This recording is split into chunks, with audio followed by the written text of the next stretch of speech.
Welcome to Career and Leadership Real Talk, the no-nonsense guide for ambitious managers who want to have more impact and progress their career. I'm Pamela Langan, a job search coach and expert CV writer specialising in helping frustrated professionals land the jobs and pay rises they know they deserve. And I'm Jackie Jagger, a leadership and mindset coach specialising in helping newly promoted and new to role leaders to avoid the dickhead trap and lead with confidence. Between us, we've helped hundreds of leaders and managers to find new roles, take ownership of their careers, and handle the challenges that job searches and leadership responsibility inevitably bring. And now we're joining forces to share with you what we know has worked for our clients. Hello, and welcome to another episode. Today, we are covering all about the hidden jobs market. So we're going to be looking at what is it, why does it exist, and importantly, if you're in job search mode, how to access it. And Pam, the hidden jobs market is, again, one of those things. It's a bit like when we did the personal brand episode last week. The hidden jobs market is, again, one of those concepts, isn't it, that people hear and know of, but it's shrouded in mystery. And I know when I was employed and looking for a job and was hearing about it, there was actually very little available. It was like you had to pay a coach all the big bucks. So we want to shatter some of that and share some of the learnings with today's episode.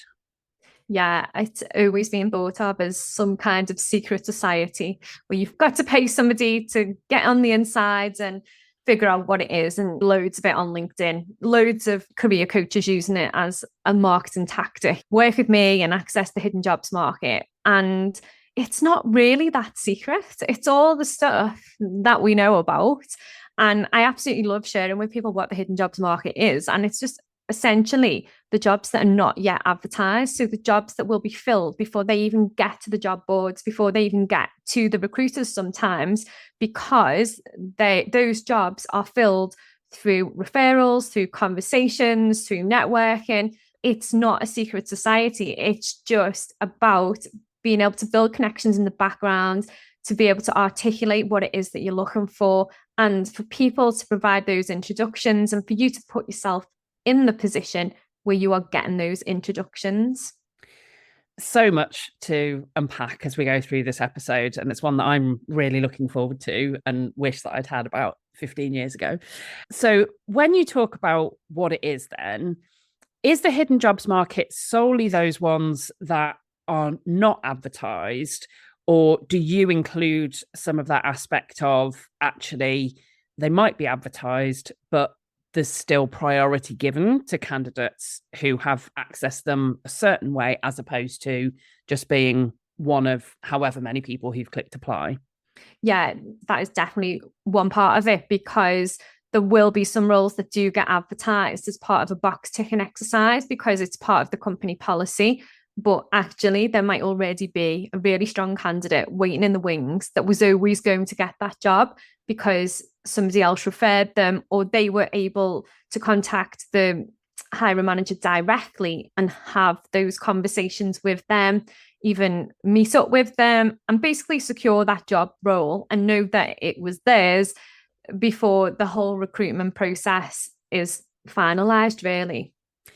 And so why does it exist then? Because I guess if people are not familiar with it or have only heard of it as terminology, listening to it for the first time, that kind of might sound a bit like, hang on, is that very fair that there's all this stuff going on behind closed doors? And it might feel like that secret society.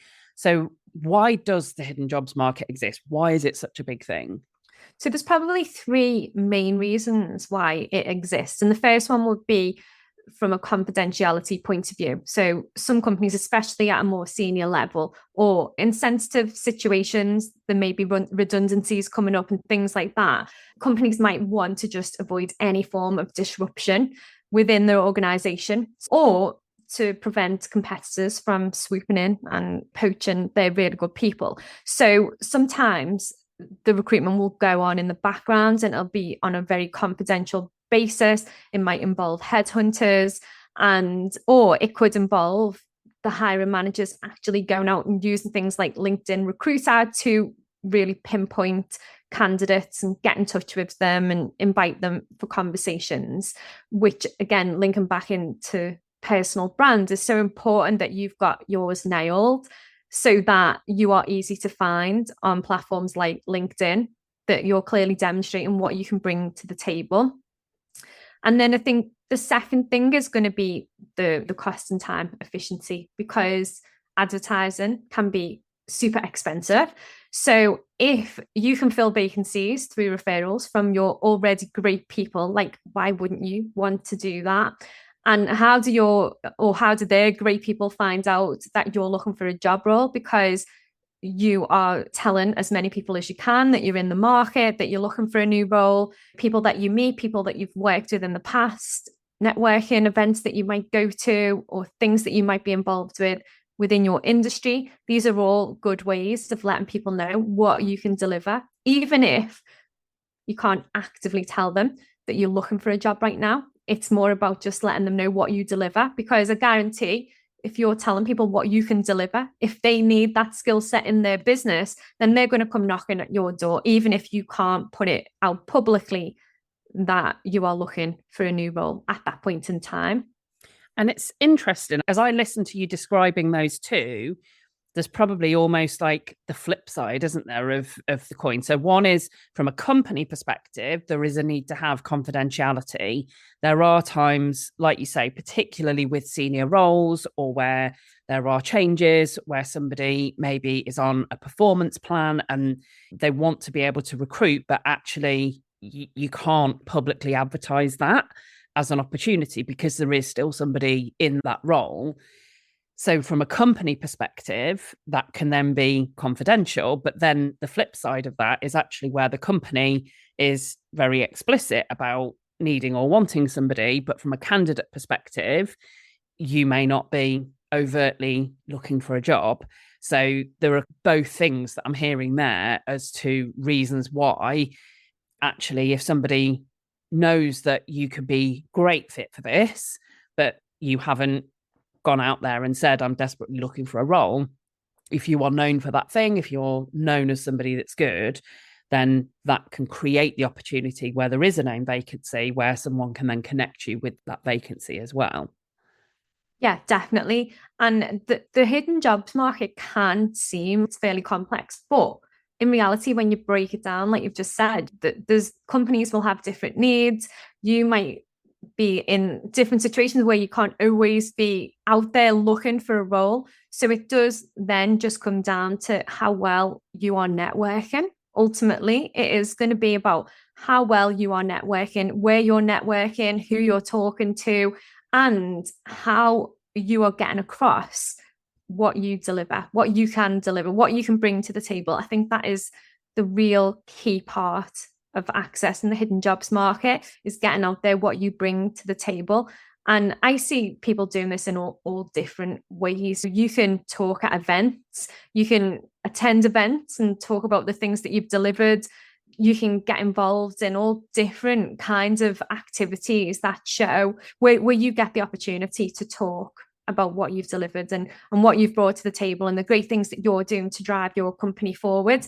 The more you put yourself into the spotlight and be really clear on what you deliver, the more people you're going to have knocking at your door without you having to do much at all. So what's the third one then in terms of the kind of reason for it existing? Because this one I so recognize from my recruitment experience.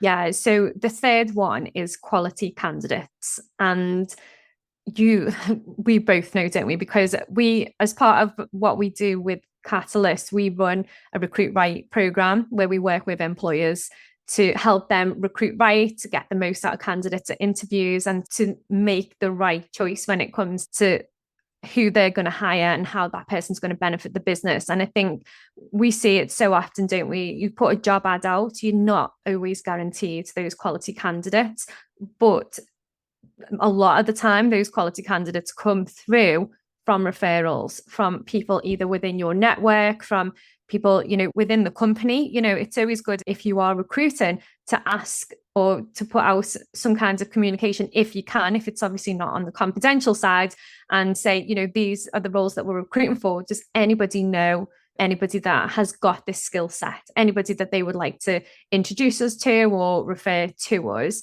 Because when people recommend people, you generally find that they're doing that because they know that person's good, and that's where the quality aspect really comes in. Yeah, absolutely recognize that. And it's something that when I've been doing recruitment projects in-house interim, we've really tapped into those sort of refer a friend type schemes, and to getting people to post vacancies or talk about vacancies themselves so that their network come to them rather than it being just general applications. And the quality does tend to be better because they've had a conversation, they know what the role is, they know what the expectations are, they know somebody who works there. And very often, I think there is almost that onus on the person that is referring. It's their reputation on the line as well. So I know if I'm thinking about who would I introduce for certain roles, and I do it quite a lot now because of the different roles that I've done and what have you. And just yesterday, I was asked, do I know of somebody for a potential role? And immediately I was, oh, yeah, actually, I do. I'm going to send a message to someone. But I would not have suggested that person if they hadn't have been a quality candidate, because I don't want the person that I'm referring them to, I don't want to damage that relationship with the person that I'm introducing them to. So my reputation's on the line, and I want people to know that if I'm going to introduce somebody, if I'm going to give somebody my backing, that is a quality candidate. So I absolutely recognize that, both from the perspective of being the person who's seeking, does anyone know someone who, but also as the person who's making that introduction. Absolutely, I've seen the quality that comes through, and also I've known that I will only refer people where I trust that they will be able to deliver. Yeah, and I'm exactly the same with that, because I get so many messages, and especially when we were in that space of it being a very candidate driven market back in COVID times. And there was a lot of, do you know anybody? Would any of your clients fit this bill type of thing? And it is true that you will only recommend people that you 100% trust can go ahead and do that job and come across well. So yeah, I do feel like for that purpose of finding quality candidates, then that is definitely a road to go down. And my experience has been, I'm interested in your take on this, that the hidden jobs market becomes more important the more senior people go. Yeah, definitely. And one of the things that I always say to my senior level clients is that you are more likely to get a job through your network than you are through applying on job boards. So when we're looking at the job search strategy, it's usually the networking elements of that we start with, like looking at who's in your current network, who can you speak to, who can help you, point you in the right direction, get you some intros and things like that. They're always the starting point, because at a senior level, your network is more important than ever. And I suppose at this point, that's a really good thing to bring up as well, because the first thing lots of people say to both of us is that they haven't got a network. And we have covered this off on the podcast before, so you can go back and listen to the episodes. But everybody's got a network. If you've had one job, you've got a network. If you've got family and friends, people maybe from the school gates, from going to the pub, from going to different sports clubs, you've got a network. You just need to start thinking about how you can use that network and how you can build stronger relationships within that network to allow people then to be able to refer you on.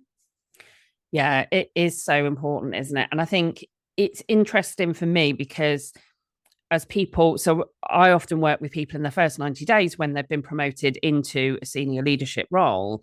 And I think it's that kind of level is often where then people are almost, but I don't see any opportunities beyond this. Like there's nothing really gets advertised. I don't know how I would progress my career beyond this if opportunities don't come to me internally.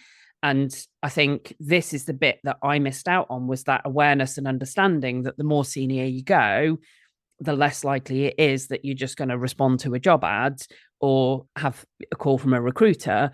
You've really got to be known for what you can do, and you've really got to maintain that network.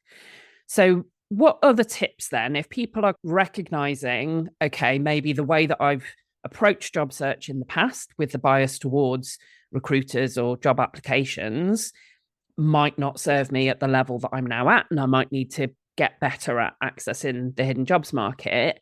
What tips can you offer for people that are in that situation?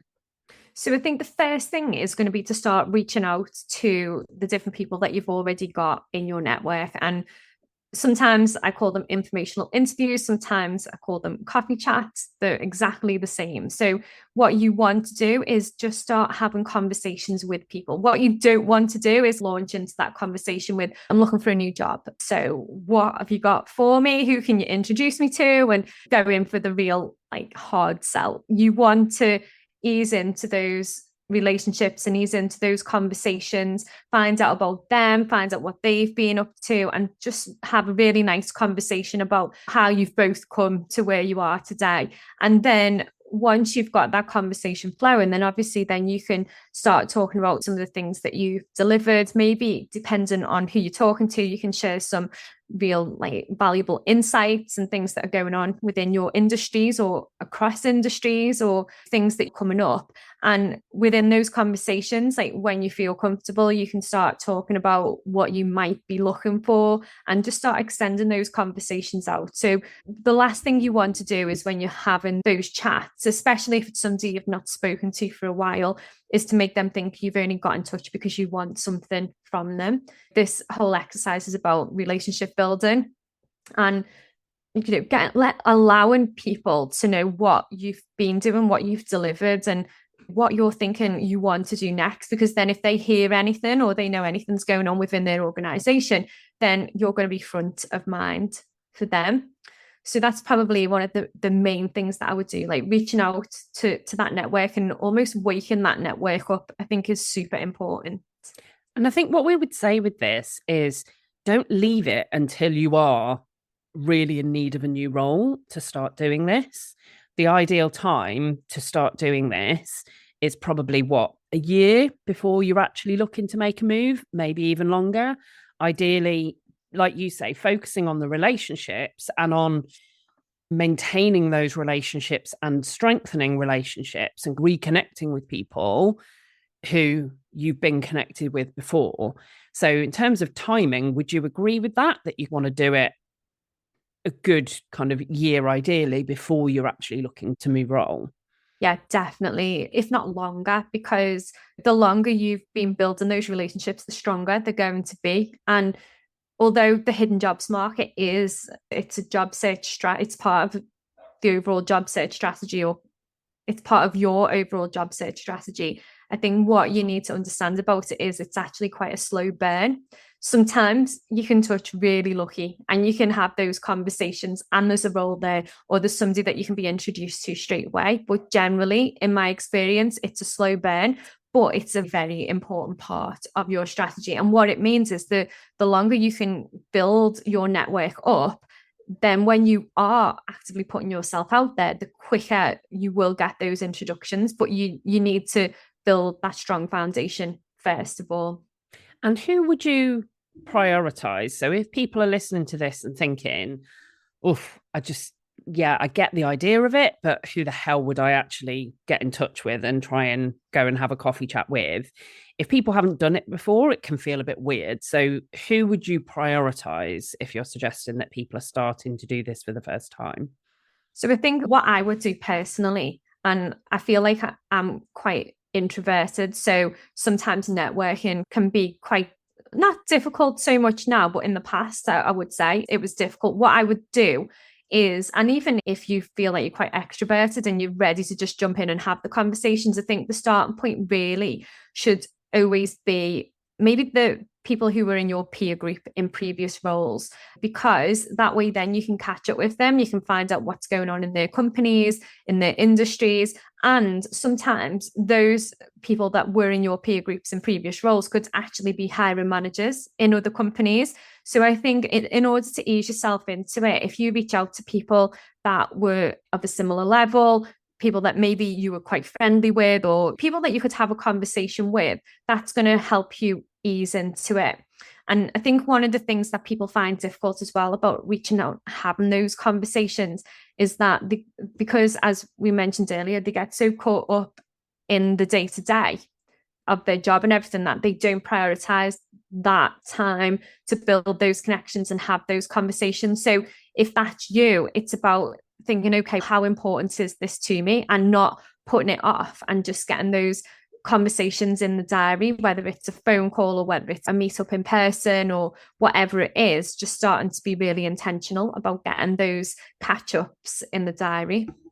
And I think if you're feeling a bit self-conscious, I know one of the things that I've done is just not even necessarily in person, but I've just messaged people recently in the last kind of year or two where I'll just say I'm making more of a conscious effort to keep in touch with people that I've got on well with in the past. If you're up for it, if you fancy just a virtual cuppa and just spend 20 minutes, half an hour, just reconnecting that way. And I found that for me, I really enjoy that. And I'm like you, I'm an introvert. So big networking events and trying to connect with people that way doesn't really do it for me. But those kind of one-to-one chats with people that I've got on with in the past, and then I'm interested to see, because then it's not one way, like you're genuinely interested as well in what's happening for them in their lives, what's happening in terms of where they're at now. So it's a much more balanced conversation rather than you feeling like I just want to show up and use and abuse this person and rinse them for all the future jobs they could give me. It's a genuine conversation where you're interested in understanding what are they doing, how have things been going for them. And some people might not respond or they might not have time. And others, you'll find that you reconnect with people that you've got on well with in the past. And it's actually really lovely. Yeah, and that's the thing, isn't it? Because sometimes when you do catch up with people and then you think, why did I leave it so long? And it's really nice, but you've got that added advantage of finding out at that point, where else have they been working? How did they find it? And all of those extra insights that you can get from them. So what else then, apart from reconnecting with people, what else can people do to access the hidden jobs market? So the next thing really is going to be those direct applications where you are contacting companies directly. Now, I always say this might be quite controversial for us on the podcast with Jackie being HR professional. But I always say, and you can correct me if I'm wrong, Jackie, but HR are usually the last people to know about the jobs. Not all the time. So if there's any people that are in HR roles listening, I know that sometimes you can be heavily involved in the process. But in terms of reaching out, it's going to be the hiring managers that know what they're looking for. So when we're thinking about accessing the hidden jobs market, there's no recruitment process that has been initiated at this point. It's the hiring manager that has got this idea that we need to recruit somebody. They might not have even had the budget signed off at this point. So usually once all of that stuff is sorted out, then they'll instruct HR, or depending on how big the company is, it could be talent acquisition or whoever it is, they'll usually then instruct that team to then proceed with the recruitment. So at this stage, if we're accessing the hidden jobs market, it's about going direct to those hiring managers. So when you're connecting on LinkedIn, it's okay, what role am I looking for? So for example, if it's a sales manager role, then you would be looking at head of sales and sales director, and they would be the people that you would connect with and start to try and build the relationships with those people. And another key thing to think about as well is not just spraying and praying and hoping for the best. Like genuinely look for the companies that you want to work for, the brands that you want to be associated with, and then go and find the hiring managers within them organizations and do a search for what is local to you as well. because sometimes you just don't realize what is on your doorstep and who's moved in recently. Maybe you don't drive that way, so you've not seen them. So check who's on your doorstep and then use platforms like LinkedIn to start making those connections. And you can always send them a good old letter in the post if they're not very responsive on LinkedIn, which is another option, which is something that I've done in the past and something that my clients recently have also done and been successful with. It's really interesting hearing you say that about the hiring managers, because yeah, absolutely. So a big part of my battle, I was thinking of a particular role where I went into on a project basis to look after recruitment, but to establish the processes that need to be in place. And one of the things that was really striking there was how recruitment had been totally missed out, and hiring managers were having conversations direct with agencies or were just picking up the phone and getting people in. And we needed to establish some process and some systemization around it. But did I put a stop to hiring managers bringing people that they knew could do a job? Absolutely not.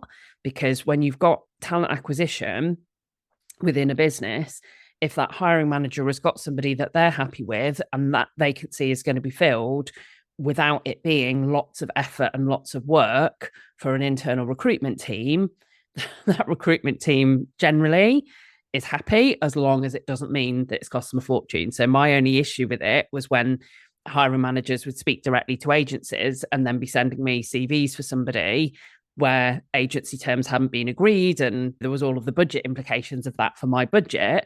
But if they were bringing me a direct candidate and that was going to cut out having to pay a recruiter, happy days.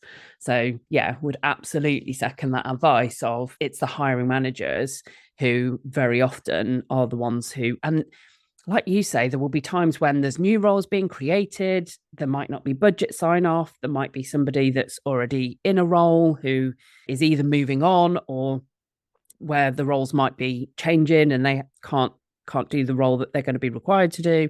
So there's just so many reasons why roles can come about. And yeah, you're absolutely right. HR are often not the first to know. I'm glad that you said that, because we didn't discuss that before the podcast, did we? And then I thought, oh, I wonder if we could fall out over this. No, must try harder to fall out. Okay, so I think the final thing for me around how to access the hidden jobs market is going to be really staying up to date with industry news as well, and seeing what's out there and setting Google alerts up and just seeing generally what's going on with the different companies that you want to work for, because a lot of the time they'll get investments, so there'll be, you know, what will follow will be more jobs. They might make redundancies, and what generally follows redundancies when you go through that cycle is more jobs. There's always going to be opportunities, whether the news is positive or negative, unless obviously the news is that they're shutting down. So when you're keeping up to date with industry news, whether it's positive or negative, there's usually opportunities within that somewhere, whether it's immediately or whether it's a little bit further down the line. So it's always good to stay up to date to see what is going on. And also as well, from an interview prep point of view, the more you know about that company, the easier it's going to be for you to get in there, talk to them about what you know about them, and really show the passion that you've really looked into them, that you know a lot about them. Perfect. We hope that has helped if you have been in that situation that so many are in, of what is this hidden jobs market thing and how do I access it? Thanks, Pam, for sharing all of those insider secrets. If you are in the situation where you are approaching a job search, whether that's immediate or whether you want to be moving on in a short while, then do get in touch with Pam to work with her on her job search accelerator, where you can work one-to-one and really have that hand holding and support to make sure that the things you're doing are going to get you the roles that you actually want. And if there is anything that you need in terms of future topics, and as ever, please do drop us a message. We always love creating episodes that we have been asked for, but either by clients or by listeners, because we know then that that's stuff that people do want to know about. So thank you for listening. Please rate and review on your favourite podcast platform, and we'll be back again with another episode next week. Exciting news from us. If you're an ambitious leader or manager earning 50k or more and you're ready to take your career to the next level, we have an opportunity for you. Introducing Catalyst Career Club, your secret weapon for unlocking career success. As a member, you'll get access to monthly live training sessions, exclusive job opportunities, and the ability to get personalised advice from us on your toughest career challenges. We've helped thousands of driven leaders like you secure significant pay rises, land dream roles, and thrive in their careers. And now we want to support you in achieving your most ambitious career goals too. Membership is just $6.99 per month with no contract or tie-in. And as a special bonus for being our podcast listeners, you can use the code podcast at checkout to get your first month for just £1. Head over to pamelalangan.com/Catalyst Career Club to sign up now, and we'll see you inside.